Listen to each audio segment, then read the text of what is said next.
Club Cali has a new young adult book inspired by a cold case in Westchester County. In 2022, a man was convicted on charges that he manipulated and abused students after moving into his daughter's dorm at Sarah Lawrence College.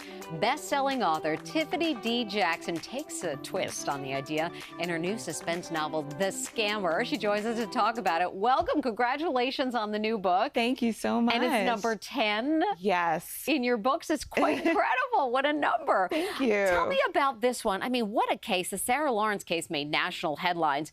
What was it about that case that inspired you to write this book? Honestly, it was exactly when it landed in an article in The Cut. I kept thinking to myself, I was like, how does something like this happen? And I read all the articles, I listened to every news story, and I kept thinking to myself, like, could this have happened on like an HBCU campus? Because I'm actually a graduate from Howard University, and I kept thinking about, like, could something like this happen to me and my friends? And it is such a possibility that it really inspired me to sort of think about a way to, help and warn kids of something like this. Yeah, you changed the setting from Sarah Lawrence to this other college. And at first, you say he's trying to be helpful, but then the manipulation starts. Tell us about that and that twist. Well, I realized with a lot of research that a lot of cults start with manipulation. They start with, like, kind of buttering you up and love bombing you to the point that people believe that, of course, I want to do everything I can for this person.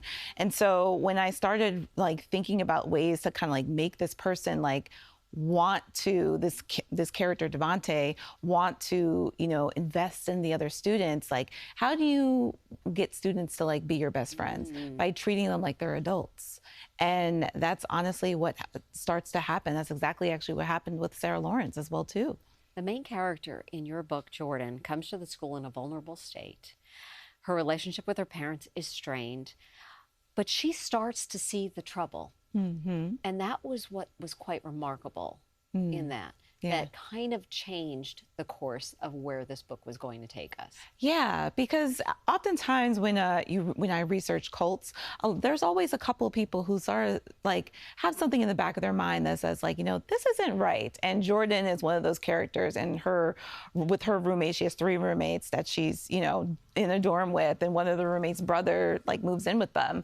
And Jordan kept saying, like, well, that's great, but this seems weird. But of course, she's also, like, in a new environment. She's in a very vulnerable state, and she doesn't want to lose the friends that she just got. Like, and that's the one thing that I do remember from, even my freshman year is, like, feeling like, you never want to be alone. You want to be with other people.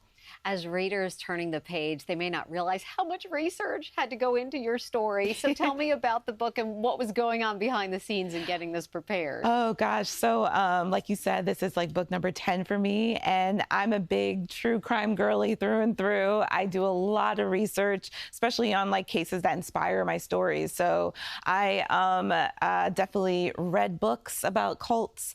I had to deep dive into cults, try to figure out, like, the psychology behind, like, their leaders. Of course, I looked into the Sarah Lawrence cult. I was, listening to every single podcast I get my hands on and all of their, like, notes and looking at the trial documents. Like, it was just a lot of work.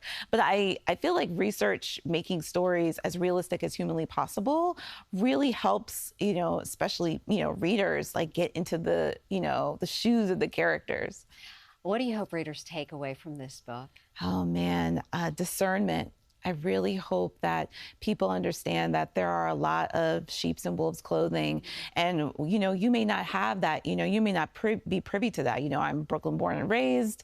I definitely have a lot of street smarts, and that's just the nature of being a city kid. But not everyone gets that opportunity. And so I'm realizing that, if we start warning, especially kids, and, I do feel that, when we send our kids to college, they're still kids. They are adults, but, they didn't get all the nuances that, we are privy to in our age. So I'm hoping that discernment is the biggest thing that comes away with this book. Well, we are so appreciative that you took some time to talk to us today. Thank you so much. So nice to see you. Thank you so much. Tiffany Jackson, thank you again for being with us. And her new young adult book, The Scammer, is out now.